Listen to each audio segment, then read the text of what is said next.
Bonjour, bienvenue à notre capsule de mathématiques. Aujourd'hui, on va regarder au chapitre 3 les opérations sur les fractions et spécifiquement, je vais juste passer à travers les exercices numéro 1, donc additionner des fractions. OK, allons-y. La question numéro 1, additionne les fractions. J'ai deux fractions, 4 neuvièmes plus 2 neuvièmes. La première chose, c'est que dans les additions de fractions, on garde le même dénominateur, donc je sais que je vais être sur 9. Ensuite, j'additionne mes deux numérateurs. Donc, 4 plus 2 va me donner 6. Ma fraction va être 6 neuvièmes. Je peux ensuite, si je veux, je peux la réduire et je vais la réduire à 2 tiers. Si vous êtes confus sur comment on s'est rendu là, on va en parler à la prochaine question. Donc, ici, on nous dit additionne les fractions et exprime-la sous sa forme la plus simple. Donc, ça, c'est ce que j'ai fait à la question 1. J'ai réduit la fraction à sa forme la plus simple. Donc, les numéros, lorsqu'ils sont plus petits dans des fractions, on va généralement considérer ceci comme étant des fractions qui sont plus simples. Puisque si j'avais 1 million sur 2 millions, ben, c'est plus complexe techniquement que 1 sur 2. C'est plus facile à comprendre des plus petits nombres. Donc, c'est ce qu'on va faire. Regardons au numéro 2. Donc, j'ai 3 dixièmes plus 2 dixièmes. Ça va me donner 5 dixièmes, comme ceci. Et là, pour me rendre à ma fraction la plus simple, il faut que je trouve le PGFC. Donc, le PGFC, ça, c'est le plus grand facteur commun. Le plus grand facteur commun, ça va être un nombre. Spécifiquement, c'est un facteur qui va être commun, donc qui est partagé entre les facteurs du numéro 5 et du numéro 10. La première étape pour trouver notre PGFC, ça va être de trouver juste les facteurs de chacun des nombres. OK, donc les facteurs de 5 sont 1 et 5, c'est tout. 1 fois 5 égale 5. Il n'y a pas 2 fois quelque chose qui égale 5, 3, etc. Et spécifiquement, on parle de nombres entiers. Ensuite, pour 10, on va avoir 1 encore. On a toujours 1 et le nombre. Donc 1 fois 10. Ensuite, 2 fois 5. 3, 4, non. Donc ça, c'est les facteurs. Celui qui est en commun, donc lui qui est le plus grand en commun, c'est 5. Donc là, on va prendre le PGFC, qui est 5. Le PGFC dans cette situation égale 5. Et on va diviser le numérateur et le dénominateur de notre fraction par le PGFC. Donc 5 divisé par 5 est égal à un nombre divisé par lui-même est toujours égal à 1. Donc 1. Et 10 divisé par 5 va être égal à 2. Donc cette fraction, à sa forme la plus simple, est égale à une demi. Question 3. On a 4 huitièmes plus 6 huitièmes. OK? Donc, on va utiliser les mêmes étapes et on va aller à quelque chose sur 8. 4 plus 6 est égal à 10. Donc, 10 huitièmes. On va trouver nos PGFC. Donc, 1 et 10. 2, 5. Ça, c'est pour les facteurs de 10. 1, 8. 2, 4. Ça, c'est nos facteurs de 8. Le plus grand facteur commun est 2. Donc, je divise 10 par 2. Ça va me donner 5. Je vais juste effacer les nombres pour que ça soit plus facile à lire. 5 sur 8 divisé par 2, 4. Donc, 5 quarts. Ça ici, ça c'est la forme la plus simple. Par contre, on peut aussi prendre cette fraction et la présenter sous la forme propre. Donc ça ici, c'est une fraction impropre. Et la raison qu'elle est impropre est que le numérateur est plus grand que le dénominateur. Donc là, comment est-ce qu'on se rend à la forme de fraction qui est une fraction propre? Il faut qu'on trouve combien d'entiers est-ce qu'il existe dans notre fraction. Pour celle-ci, notre entier, c'est un tout à 4 unités. Donc, si j'enlève 4 unités de notre numérateur, 5. Tout ce qui va me rester, c'est 1. Donc, je vais avoir un entier avec un reste de 1 qui est encore sur 4. Donc, 1 et 1 quart. OK. La prochaine question. Trouve un dénominateur commun à l'aide d'une fraction équivalente, puis effectue l'addition. Exprime-la sous sa forme la plus simple. OK. Donc, on va relire, on va passer à travers et trouver. Donc, un dénominateur commun.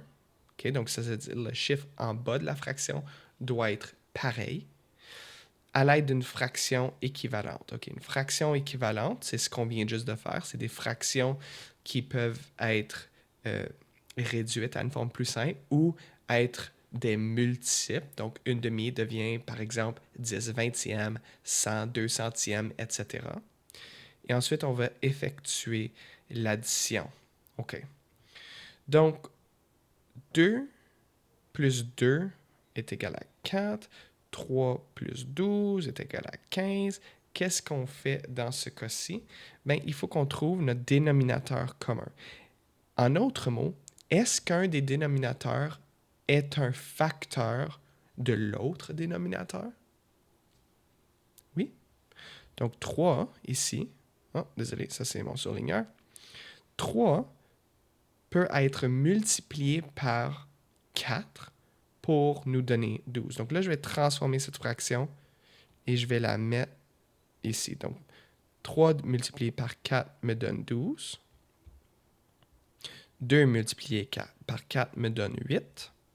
La deuxième fraction, elle va demeurer pareille. Il n'y a rien qui change puisque maintenant, on a le même dénominateur commun. Donc là, j'ai 2 sur 12. Et on poursuit avec les mêmes étapes comme avant.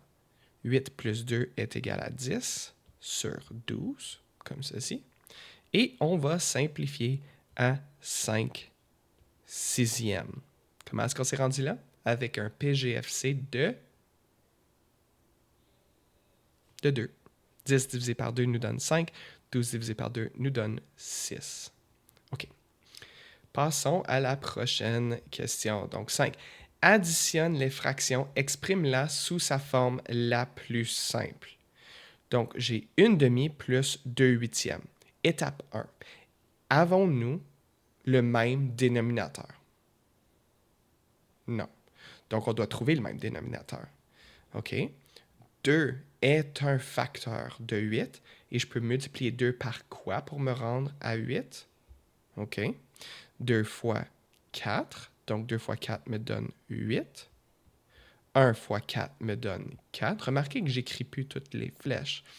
Je veux vraiment que vous soyez en train de... On essaye de se souvenir de c'est quoi qu'on vient juste de faire et comment est-ce qu'on se rend à la prochaine étape. Donc là, j'ai 4 huitièmes plus 2 huitièmes. J'ai rien changé à ma deuxième fraction puisque c'est le même dénominateur. OK?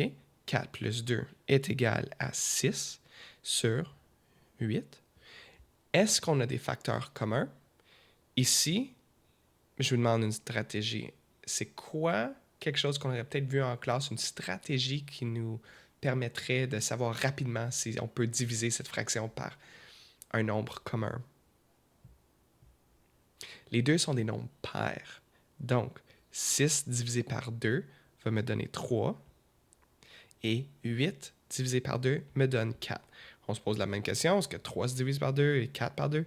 Les deux peuvent pas être divisés par 2. 4, oui, mais je veux dire comme ensemble, est-ce qu'ils peuvent les deux? Non. Donc, on a notre fraction la plus simple, donc sous sa forme la plus simple. Question 6. OK. 3 cinquièmes plus 3 vingtièmes. Immédiatement, je me dis 5 fois 4 égale 20. Donc, 3 fois 4 est égal à 12. Ensuite, je garde 3 sur 20 comme ceci. Je vais additionner maintenant mes numérateurs. Donc, 12 plus 3 est égal à 15. Et tout ceci va être sur 20. OK. Pour ceux qui ont peut-être déjà fait des fractions ou que vous êtes un peu plus avancé, vous allez peut-être remarquer ici qu'on semble avoir un pourcentage ou une fraction qui apparaît. Et ça va être les quarts. Quelque chose avec quart. Puisque 15, c'est 3 quarts de 20. Donc, comment est-ce que j'ai trouvé ça? Je sais que mes facteurs de 15 sont 1 et 15. 2, non. 3 fois 5. OK, parfait. 20, c'est 1, 20. 2, 10. 3, non.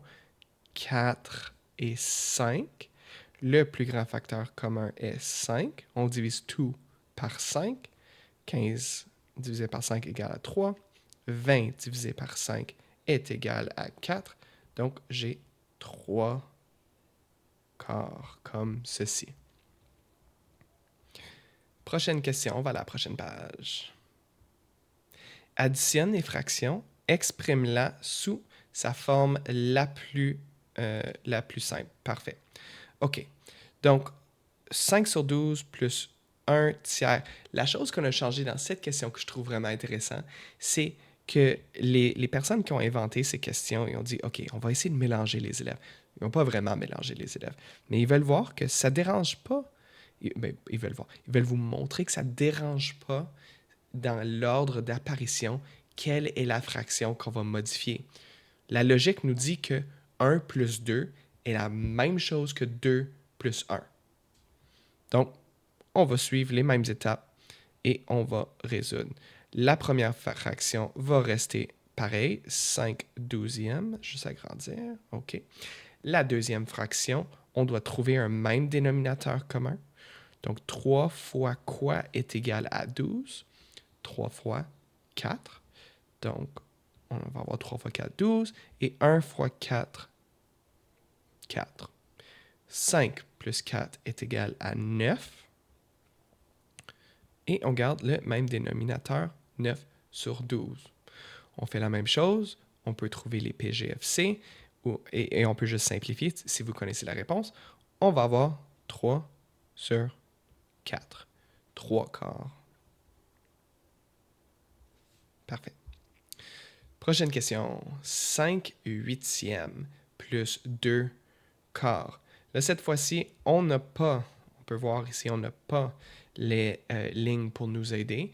Ça, c'est la première fois qu'on commence à vraiment impliquer que c'est important, nous, comme élèves, comme personnes qui travaillent en mathématiques, d'assurer qu'on ait une communication claire. Donc, on suit une structure visuelle très précise. OK.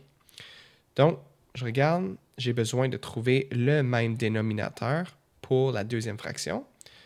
Je réécris ma première, 5 huitièmes plus quoi? 4 huitièmes. J'ai fait une multiplication fois 2. OK? Ceci est égal à 5 plus 4, 9. Et on garde le même dénominateur, 8. 9 huitièmes. Est-ce que je veux la mettre sous sa forme propre? Je peux faire ça aussi. Combien d'entiers est-ce que j'ai à l'intérieur de 9? J'en ai un. Donc, un entier. Je vais garder le même dénominateur. Et qu'est-ce qui va me rester lorsque j'enlève l'entier du numérateur? 1. Donc, j'ai 1 et 1 huitième. La prochaine question, question 9. Trouve la somme de 1 sixième et 1 douzième, puis exprime-la sous sa forme la plus simple. OK, petite revue de vocabulaire ici. La somme, c'est quoi? C'est le résultat, c'est la réponse d'une addition. Donc, la question nous demande d'additionner ces deux fractions. OK, c'est ça que je vais faire. Donc, j'ai 1 sixième plus 1 douzième. Est-ce qu'on a les mêmes dénominateurs? Non. Donc, ceci va être égal à 1 sur 12, puisque j'ai fait... pas 1 sur 12, qu'est-ce que je dis? 2 sur 12, puisque j'ai pris la première fraction et j'ai multiplié par 2. Ensuite, je réécris la première fraction, 1 sur 12, un douzième, comme ceci, je l'ai juste rapporté. Maintenant, on peut continuer. 2 plus 1 est égal à 3.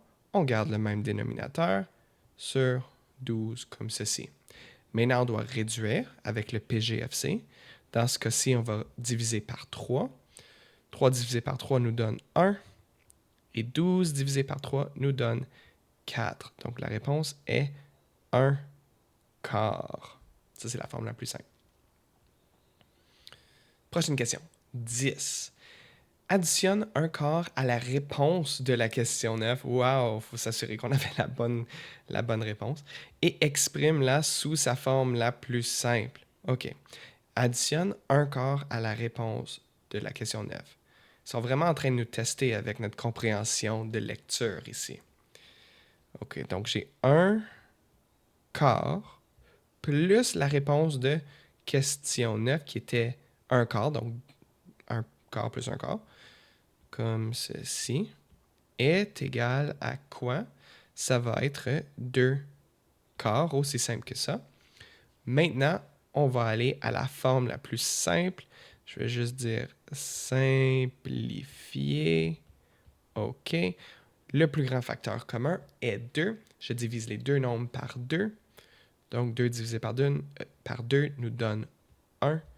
Et 4 divisé par 2 nous donne 2.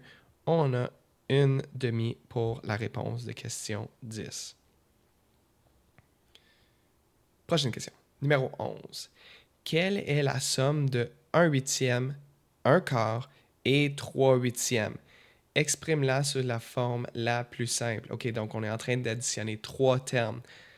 Fraction 1 plus fraction 2 plus fraction 3. Bon, je vais réécrire ceci. 1 sur 8 plus... Là, je vais décider, je veux garder, moi, personnellement, je veux mettre la dernière fraction, 3 huitièmes, au deuxième rang dans cette expression. Donc, j'ai 1 huitième plus 3 huitièmes plus 1 quart. La raison pourquoi j'ai fait ça, c'est juste que mentalement, je trouve ça plus facile de regrouper des termes qui sont semblables un à côté de l'autre. C'est plus facile. Donc, j'ai gardé ma paire de 8 ici, juste pour garder ça simple. Donc là, je peux facilement voir que la seule chose qui doit être changée, c'est je dois trouver une nouvelle fraction, une fraction équivalente pour ma fraction 1 quart. OK. Donc, 1 quart, ça va être égal à... Il faut que je réécris les choses qui ne changent pas. 1 huitième plus 3 quarts. 3 huitièmes, désolé. Oh! Non, j'ai une idée. Regarde, qu'est-ce que je vais faire? Je vais les regrouper maintenant. Je vais avoir 4 huitièmes. Ouh, 4 huitièmes. OK. Donc ça, c'est mes deux premières fractions que j'ai regroupées ensemble. Et là, je vais trouver pour ma deuxième fraction ici, une fraction équivalente avec un dénominateur de 8. Donc, je dois multiplier par quoi le dénominateur? Par 2. Donc, je vais avoir 8 et 1 fois 2 est égal à 2. 4 huitièmes plus 2 huitièmes est égal à 6 huitièmes. Maintenant, on va voir, est-ce que je peux simplifier? Les facteurs de 6 sont 1, 6, 2 et 3. 8, c'est 1, 8, 2, 4. Le plus grand était 2. Donc, on divise tout par 2, comme ceci. Et ça va nous donner 3 quarts comme réponse finale à la question 11. OK. Question 12. Additionne 1 tiers, 3 douzièmes et 5 dixièmes. Ensuite, exprime-la sous sa forme la plus simple. Parfait. OK. Donc, je vais réécrire 1 tiers plus 3 douzièmes plus 5 douzièmes est égal à... Je vais trouver une fraction équivalente pour ma première. Ça va être égal à 4 douzièmes plus 3 plus 5, je vais juste le faire tout de suite. 3 plus 5, 8 sur 12. Ceci va être égal à quoi? 12 sur 12. Et le facteur commun entre les deux, c'est 12, le plus grand facteur. Donc, 12 divisé par 12, 1. C'est 1. Non, je sais que ça a l'air un peu d'un 7. On va l'effacer. 1. Comme ceci. Parfait. Question 13. Additionne les fractions exprime la somme sous sa forme la plus simple. Donc, j'ai 1/6 plus 1/10. Ceci va être égal à quoi? Là, on a une question ou une situation intéressante. On a deux fractions qui ont des dénominateurs similaires, mais c'est pas immédiatement évident qu'on peut juste changer une seule fraction pour avoir le même dénominateur. Donc, je ne peux pas faire 6 fois 2 qui me donnerait 10, ça me donnerait 12. Et là, si je fais 10 fois 2, ben 10 me donne... Ben 10 fois 2 me donne 20. C'est pas le même nombre. Donc là, il faut qu'on trouve une façon. OK. On va utiliser les multiples dans cette situation. Je vais commencer avec les multiples de 6 et ensuite, je vais aller aux multiples de 10. Donc, les multiples de 6 sont quoi? 6 fois 1, 6. 6 fois 2, 12. Fois 3, 18. Fois 4, 24. Fois 5, 30. Et fois 6, 36. Maintenant, les multiples de 10, 10, 20, 30. Ah, 30 et 30, on a le même nombre.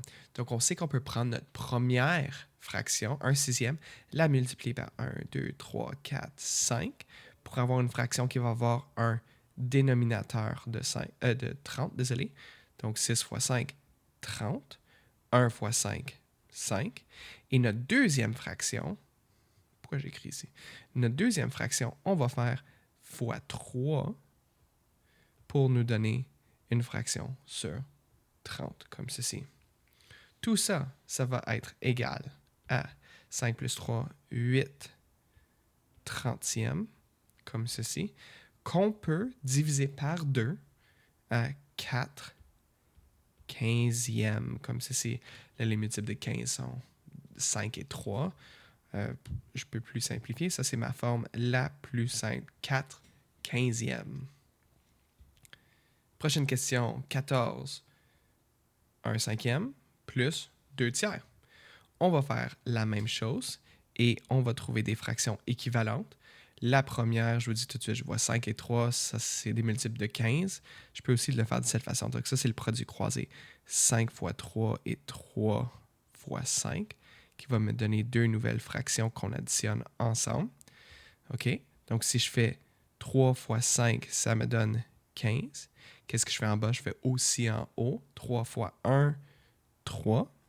Et là, pour la deuxième fraction, je vais faire 5 fois la deuxième fraction. 5 fois 3, 15. Et ensuite, 5 fois 2, 10. Donc là, j'ai deux fractions qui ont les mêmes dénominateurs. OK? Ça me donne 13 sur 15. Est-ce que je peux simplifier? Non, ça, c'est la forme la plus simple. OK. Prochaine. Ça, c'est le fun. On a des fractions avec des entiers. OK. Pour l'instant, on ne va pas trop rentrer dans comment est-ce qu'on peut faire de la décomposition ou remettre l'entier à l'intérieur. Tout ce qu'on va faire, c'est que je vais prendre mes deux entiers, les additionner ensemble, puisque le concept est que peu importe ce qu'on fait avec nos entiers, on va vouloir trouver des fractions qui ont les mêmes dénominateurs. Donc, les deux fractions vont avoir un tout qui ont le même nombre d'unités. Et dans ce cas-ci, ils ont le même nombre d'unités, c'est 6. Ça, je vais juste dire 3 plus 1 est égal à 4. Donc ça, c'est l'entier. Je vais ensuite prendre mes deux fractions et additionner comme ceci. Donc ça va être quelque chose sur 6. 3 plus 5, 8. 4 et 8 sixièmes, comme ceci. Ensuite, je vais prendre ma fraction ici, qui est une fraction... Est-ce qu'elle est propre ou impropre? Juste sans regarder à l'entier. Je sais que ça sonne bizarre de dire ça, mais j'ai une fraction avec un numérateur plus grand que le dénominateur. Ça se peut pas. Ça veut dire qu'il y a déjà un entier à l'intérieur. Je vais enlever cet entier. Donc, si j'enlève l'entier, j'enlève 6, tout ce qui va me rester, ça va être 2 sixièmes, donc un entier. OK, je prends cet entier et lui, je vais l'additionner avec mon 4. Comme ceci. Donc là, j'ai 5 entiers et 2 sixièmes. En passant, toutes les étapes qu'on est en train de faire, c'est toujours des étapes que je vais appeler des étapes équivalentes. Quand on simplifie, on est en train de développer des expressions, des équations, peu importe, On est toujours en train de faire de la manipulation de nombre.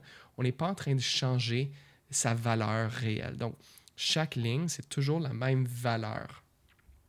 OK? Là, pour ceux et celles qui ont peut-être remarqué, notre fraction ici, le 2 sixièmes, on a un facteur commun entre 2 et 6, qui est 2.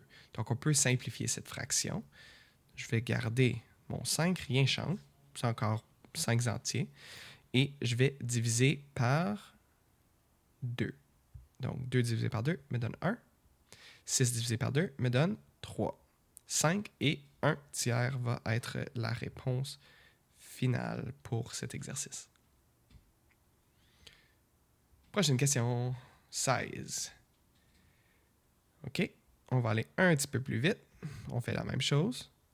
4 et 2, 6.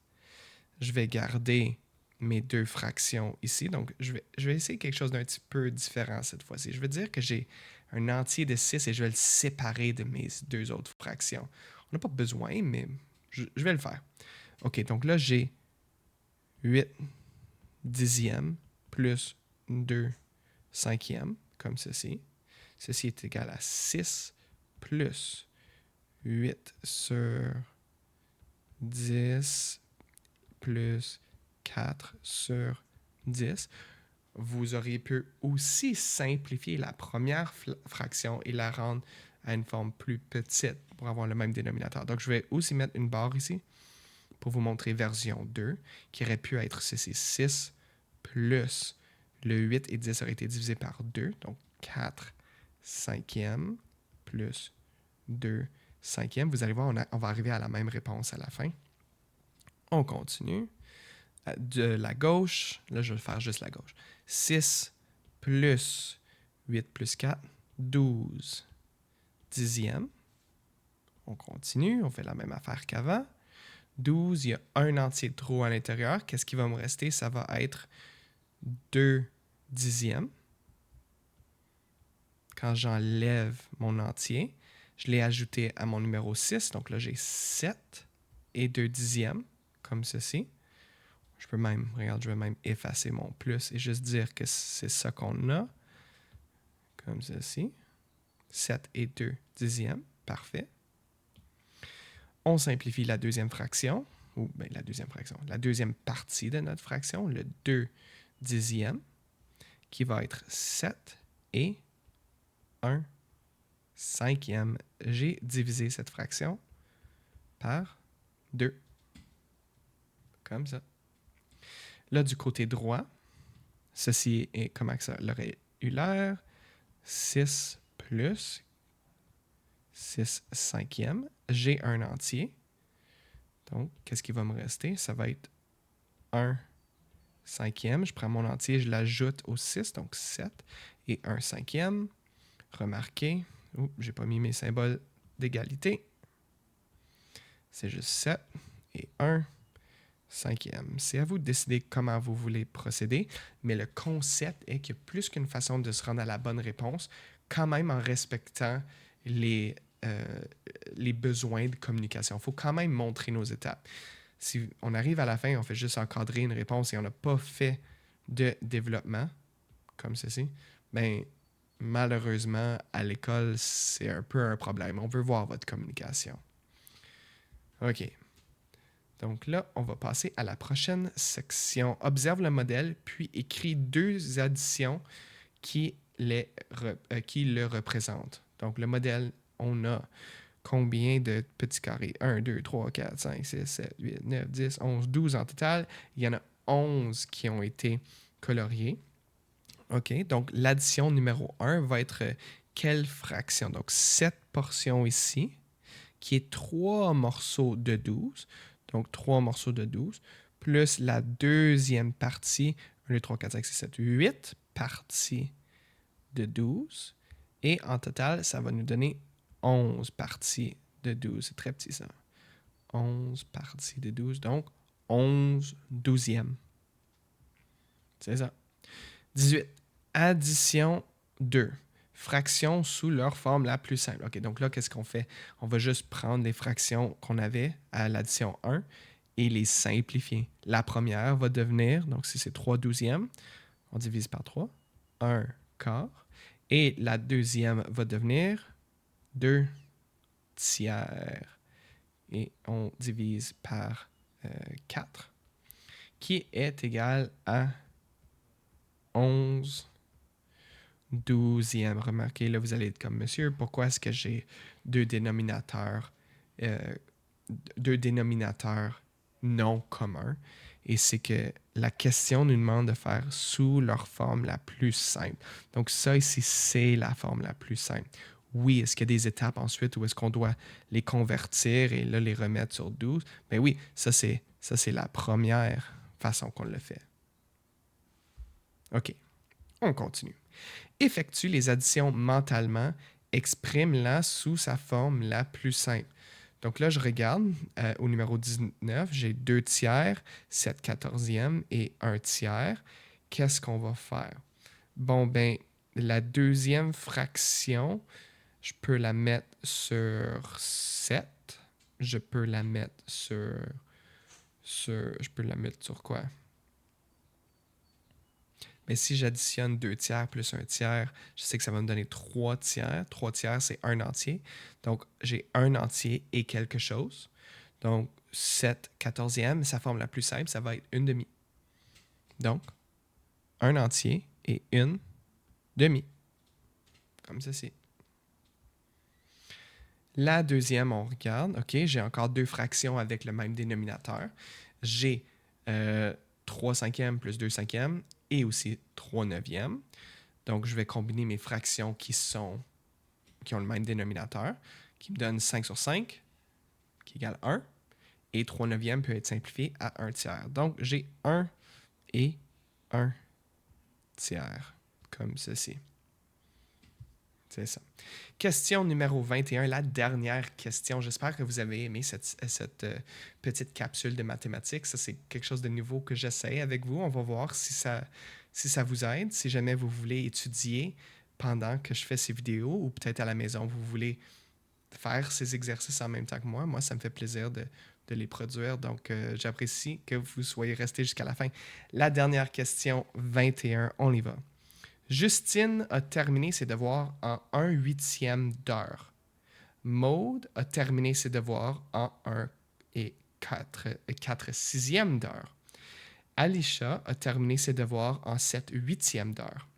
En tout, combien de temps les 3 filles ont-elles passé à faire leurs devoirs? OK. Donc là, on doit les combiner. En autres mots, c'est une addition. Là, je vais prendre cette question qui est en forme de mots écrite et on va l'écrire en forme mathématique avec des numéros. Donc, je vais réécrire. OK.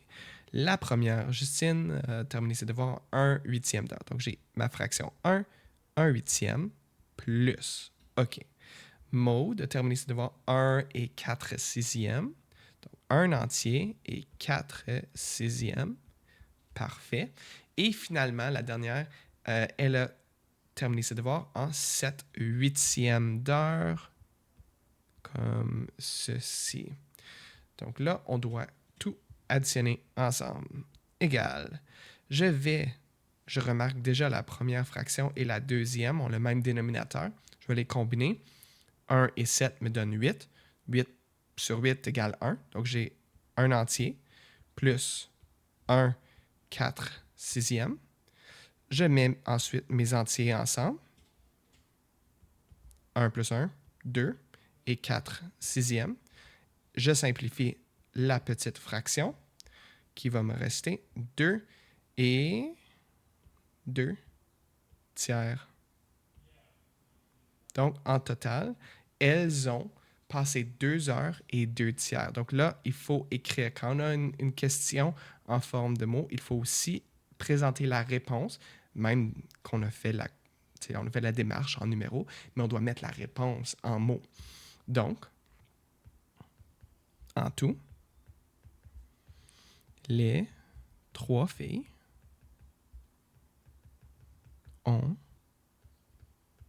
elles ont passé 2 et 2 tiers heures à faire leurs devoirs.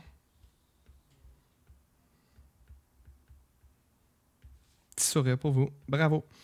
Donc ça, c'est la fin de notre première petite capsule de mathématiques. La prochaine, on va attaquer la deuxième section qui va être la soustraction de fractions. J'espère que vous passez une belle journée et on se revoit dans la prochaine vidéo.